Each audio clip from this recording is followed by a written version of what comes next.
রিমু, সিমু আর মিনা তিনজন ছোট বাচ্চা।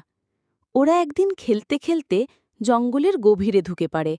শুরুতে তারা খুব মজা পায়, পাখির ডাক, রঙিন ফুল আর ছোট ছোট খরগোশ দেখে। কিন্তু হঠাৎ এক গর্জন শোনে। রিমু ভয় পেয়ে বলে, এইটা কিসের শব্দ? শিমু একটু সাহস করে সামনে এগিয়ে দেখে এক বিশাল টাইগার গাছের নিচে শুয়ে আছে। মিনা থেমে যায়। সে বলে, চলো পালাই, এটা আমাদের জায়গা না।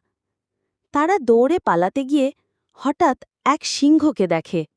সিংহ তাদের দিকে তাকিয়ে দাঁড়িয়ে থাকে। তিনজন খুব ভয় পায়, কান্নাও পায়। তখনই একটা দুষ্টু বানর গাছের ডাল থেকে ঝাঁপ দিয়ে এসে বলে, ভয় পেও না, ওরা তেমন কিছু করবে মা, যদি তাড়াতাড়ি চলে যাও। বানরের কথা শুনে রিমু, সিমু আর মিনা সাবধানে পথ খুঁজে আবার গ্রামের দিকে ফিরে আসে।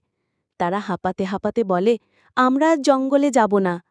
বাড়ি ফিরে তারা মাকে সব বলে। মা হেসে বলে, ভয় পাওয়াটা খারাপ না, কিন্তু বুদ্ধি দিয়ে কাজ করাই সবচেয়ে বড় বুদ্ধিমানের কাজ। সেই দিন থেকে তারা বুঝে যায়, বড় হওয়া মানে শুধু বয়স বাড়া নয়, সাহস আর বুদ্ধিও দরকার।